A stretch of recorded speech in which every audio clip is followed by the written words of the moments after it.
जय हिंद दोस्तों। आपका हमारे YouTube चैनल स्टडी विद गोला सर में स्वागत है।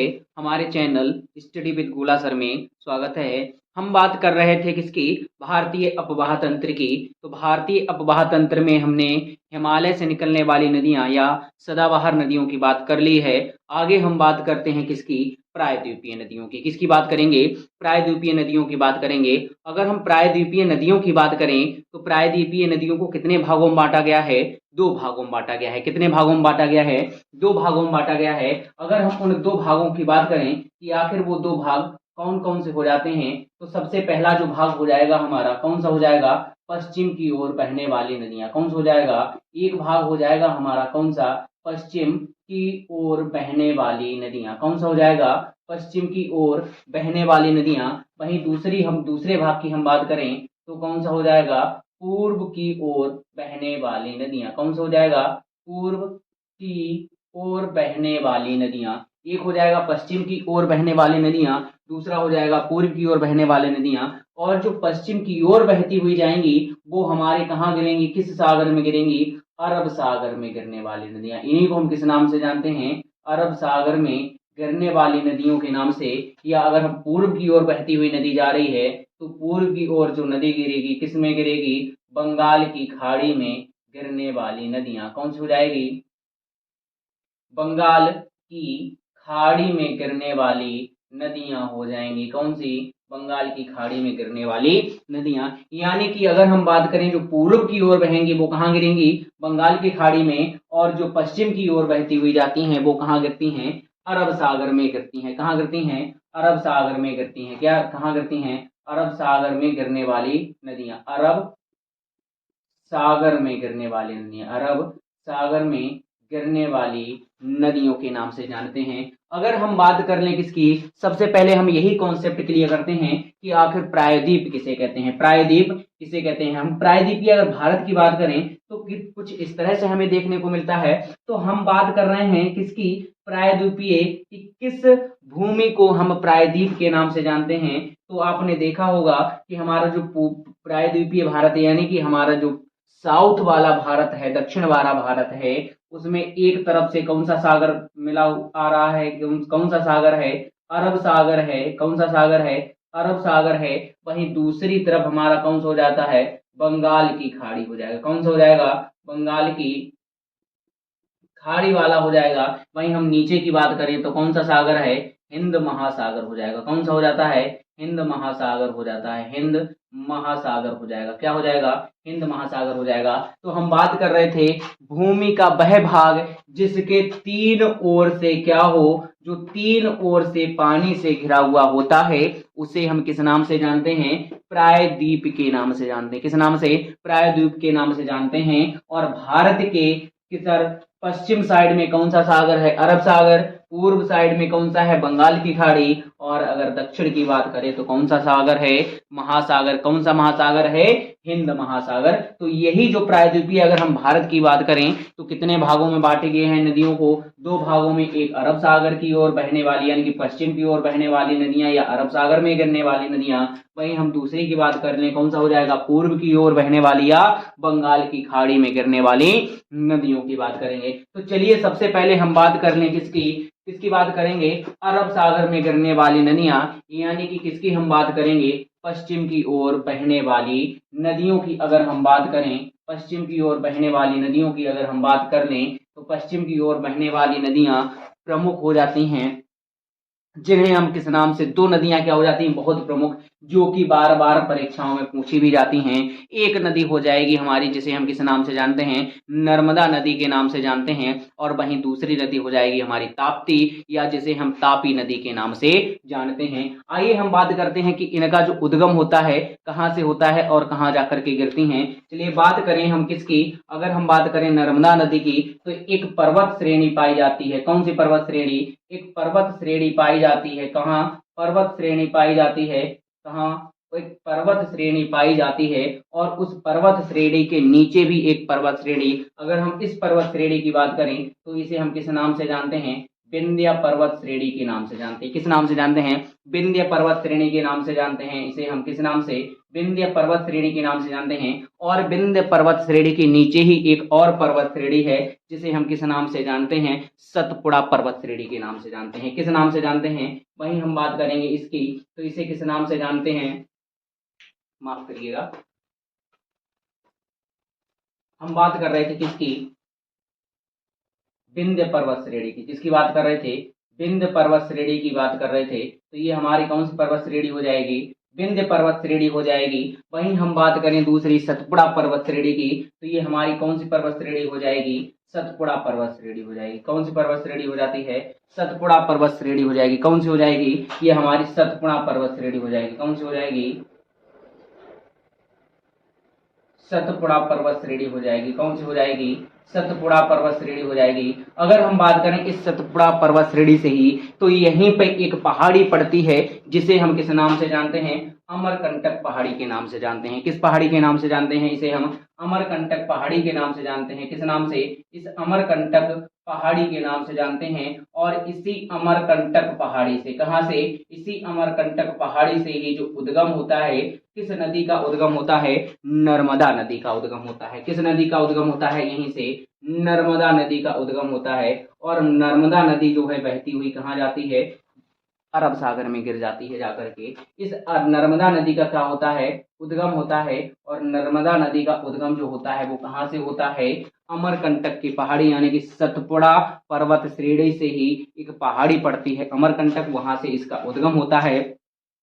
क्या होता है, उद्गम होता है। और इसी पर एक जलप्रपात बना हुआ है। क्या है, एक जलप्रपात बना हुआ है इस नर्मदा नदी पर, जिसे हम धुआंधार जलप्रपात, किस नाम से, जिसे हम धुआंधार जलप्रपात, या इसी को हम किस नाम से जानते हैं, दूसरा हमारा नाम इसी का नाम हो जाएगा, उसे हम किस नाम से जानते हैं, कपिल धारा जलप्रपात के नाम से जानते हैं। किस नाम से, धुआंधार जलप्रपात, या इसी का दूसरा नाम हो जाएगा कपिल धारा जलप्रपात हो जाएगा। क्या हो जाएगा, कपिल धारा जलप्रपात हो जाएगा।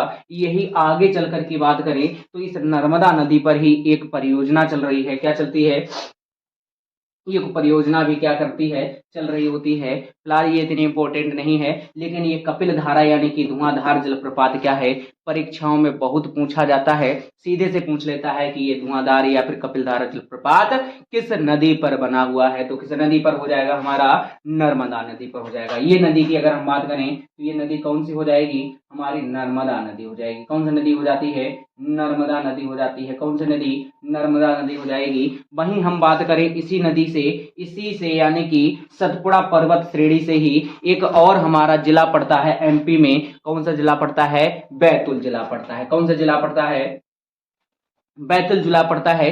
और उस बैतूल जिले से ही एक जो हमारी दूसरी नदी निकलती है जिसे हम किस नाम से जानते हैं, ताप्ती की नदी के नाम से जानते हैं। किस नाम से जानते हैं, ताप्ती नदी के नाम से जानते हैं। और ये ताप्ती नदी कहाँ से निकलती है, मध्य प्रदेश में एक जिला पड़ता है, कौन सा, बैतूल जिला। कौन सा जिला पड़ता है, बैतूल जिला पड़ता है। और बैतूल जिला कहाँ पड़ता है भैया, एमपी में पड़ता है। कहाँ पड़ता है, एमपी में पड़ता है।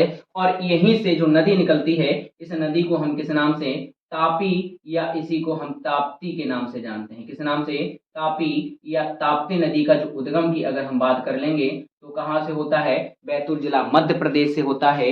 और अगर हम बात करेंगे सतपुड़ा के नीचे कौन सी पर्वत श्रेणी पाई जाती है, तो अजंता की पहाड़ियां पाई जाती हैं। कौन सी पहाड़ियां पाई जाती हैं, अजंता की पहाड़ियां पाई जाती हैं। कौन सी पहाड़ी, अजंता की पहाड़ी जो पाई जाती है वो कहाँ पाई जाती है, यहाँ पर कहाँ पाई जाती है अजंता की पहाड़ी, इसी नदी के किसके, यानी कि ताप्ती नदी के नीचे अजंता की पहाड़ियां पाई जाती हैं। प्रश्न बहुत ध्यान से सुनना, ये बहुत ही इंपॉर्टेंट हो जाता है, पूछा जाता है परीक्षा में, बार बार पूछा जाता है। और खास कर तो यूपी पुलिस या एसएससी जीडी का, यूपी पुलिस और एसएससी जीडी का तो ये क्या है, बहुत ही प्रिय प्रश्न बन जाता है कि कौन सा, तापी नदी और कौन सी, नर्मदा नदी। कौन सी, तापी नदी और नर्मदा नदी के जल विभाजन का कार्य कौन करता है, तो जल विभाजन का कार्य कौन कर रहा है, इन दोनों नदियों के बीच में कौन सी पहाड़ी है, कौन सा पर्वत है, सतपुड़ा पर्वत श्रेणी। कौन सी पर्वत श्रेणी है, सतपुड़ा पर्वत श्रेणी है। तो जल विभाजन का कार्य कौन करेगा, बहुत इंपॉर्टेंट हो जाएगा। कौन सा? सतपुड़ा पर्वत श्रेणी करती है किसके? तापी और नर्मदा नदी के बीच जल विभाजन। और कभी कभी क्या है, ये डायग्राम हमने यूं ही नहीं बनाया है, सीधे से प्रश्न पूछा जाता है, सीधे से पूछ लिया जाता है कि विंध्य पर्वत श्रेणी के नीचे कौन सी नदी, या फिर इनका क्या दे देता है, प्रश्न पूछता है और इनका सीक्वेंस पूछ लेता है, कि इनका क्रम पूछ लेता है कि कौन सी पर्वत श्रेणी किसके नीचे या कौन सी नदी किसके नीचे है। तो इस जो हमने बनाया है चित्र, इस चित्र को भी बहुत अच्छे से बना लेना।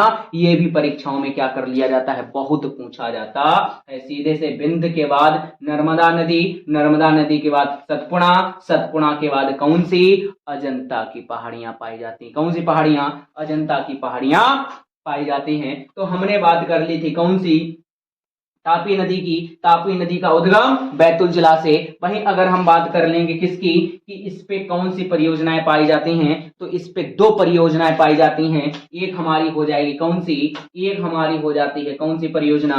उकाई परियोजना हो जाती है। वहीं दूसरी परियोजना की बात करेंगे तो दूसरी हमारी जो परियोजना हो जाती है कौन सी हो जाती है? दूसरी परियोजना की बात करेंगे तो दूसरी परियोजना काकरा पार परियोजना हो जाएगी। कौन सी हो जाएगी? एक तो परियोजना होती है कौन सी हमारी? उकाई परियोजना। कौन सी? उकाई परियोजना।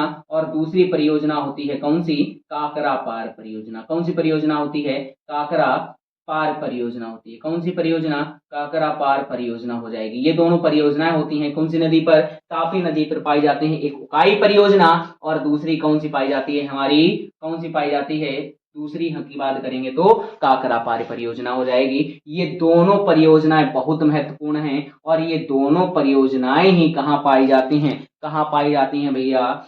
गुजरात में पाई जाती हैं। कहाँ? ये दोनों परियोजनाएं कहाँ हैं? गुजरात शहर, गुजरात राज्य में स्थित हैं दोनों परियोजनाएं। अगर हम बात कर लें, किसकी बात करें, कि सूरत शहर की बात कर लें। किसकी बात कर लें हम? सूरत शहर की अगर हम बात करें तो सूरत शहर किस नदी के किनारे बसा हुआ है?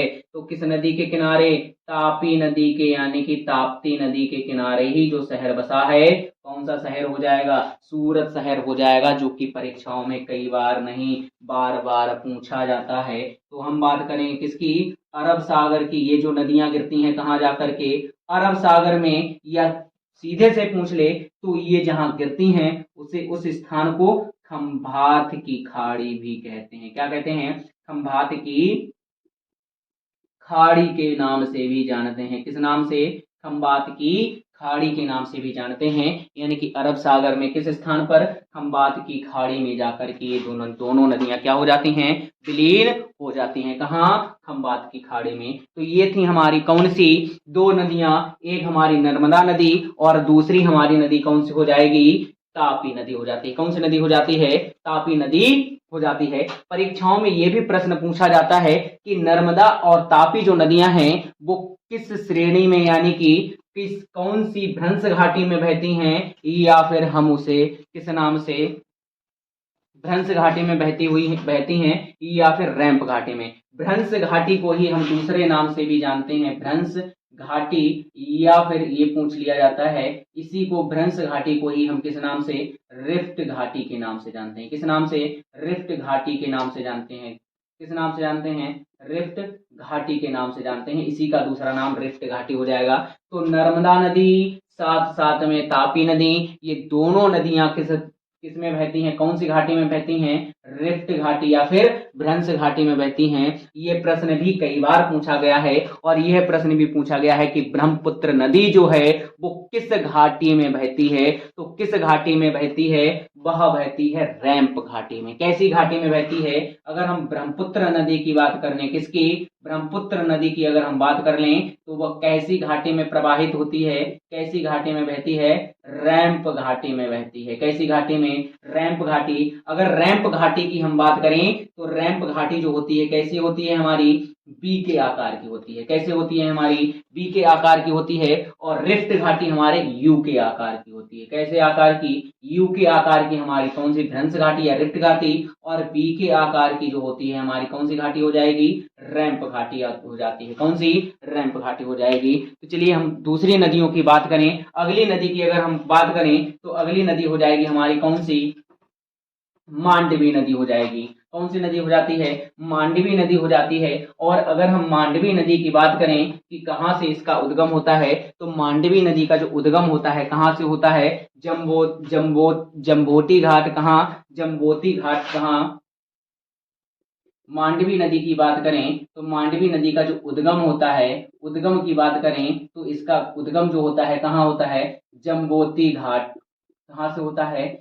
जम्बोती। जम्बोती घाट से क्या होता है? इसका उद्गम होता है। कहाँ होता है? जम्बोती घाट से इसका उद्गम होता है। और जम्बोती घाट जो है वो कहाँ पड़ता है? बेलगांव जिला। कौन सा जिला? बेलगांव जिला। और बेलगांव की आपको पता होगा कि बेलगांव जिला कहाँ पड़ता है? बेलगांव जो जिला पड़ता है कहाँ पड़ता है भैया?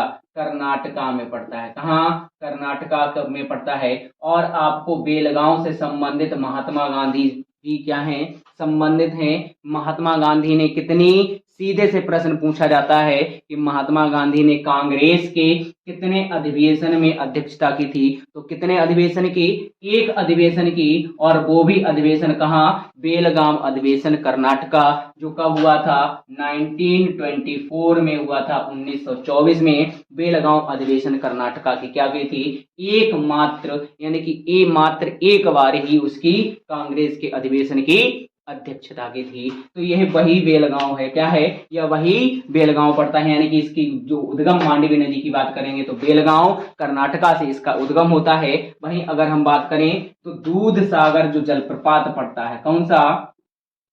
दूध सागर जलप्रपात जो पड़ेगा, बहुत इंपॉर्टेंट हो जाता है। दूध सागर जलप्रपात किस नदी पर बना हुआ है? तो किस नदी पर बना हुआ है दूध सागर जलप्रपात? किस नदी पर भैया?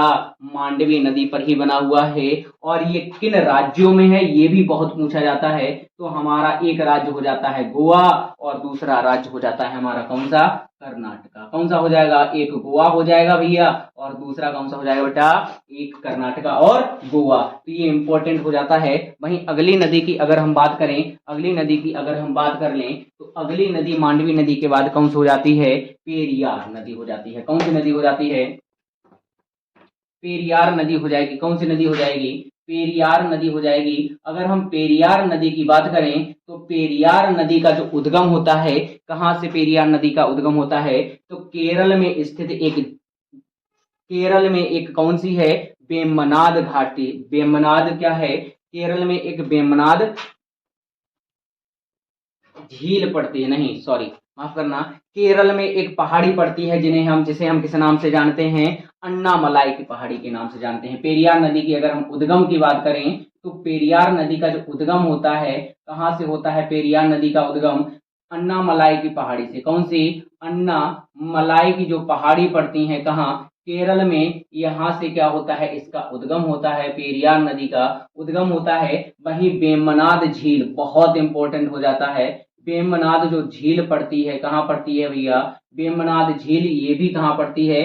केरल में पड़ती है। और इस वेम्बनाद झील में जाकर के क्या करती है? ये गिर जाती है। क्या करती है? ये गिर जाती है। कहाँ जाती है? वेम्बनाद झील में जाकर के ये विलीन हो जाती है। कहाँ गिरती है? वेम्बनाद झील में गिरती है। अगर हम पेरियार नदी की बात करें तो पेरियार नदी क्या है? केरल की बहुत इंपॉर्टेंट नदी हो जाती है। और पेरियार ही नदी क्या है? इसी पेरियार नदी को ही हम किस नाम से जानते हैं? केरल की जीवन रेखा के नाम से जानते हैं। इसी नदी को हम क्या कहते हैं? केरल की जीवन रेखा भी कहा जाता है। क्या कहा जाता है? केरल की जीवन रेखा भी कहा जाता है। इसीलिए ये अपने आप में क्या हो जाएगी भैया? बहुत ही महत्वपूर्ण हो जाती है। इसे हम केरल की जीवन रेखा भी कहते हैं। अगर हम बात करें अगली नदी की तो अगली नदी हो जाती है हमारी कौन सी? माही नदी। और आप ये जानते होंगे माही नदी हमारी कर्क रेखा को कितनी बार काटती है? 2 बार काटने वाली एकमात्र नदी है जो कर्क रेखा को कितनी बार? 2 बार काटती है। कौन सी नदी हमारी? माही नदी। अगर हम माही नदी की उद्गम की बात करें तो एक झील पड़ती है मेहंद झील। कौन सी पड़ती है? मेहंद झील पड़ती है। और मेहंद झील से ही क्या होता है? इस नदी का उद्गम होता है, जो कहां पर? मध्य प्रदेश में विंध्याचल पर्वत श्रेणी से क्या होता है इसका उद्गम।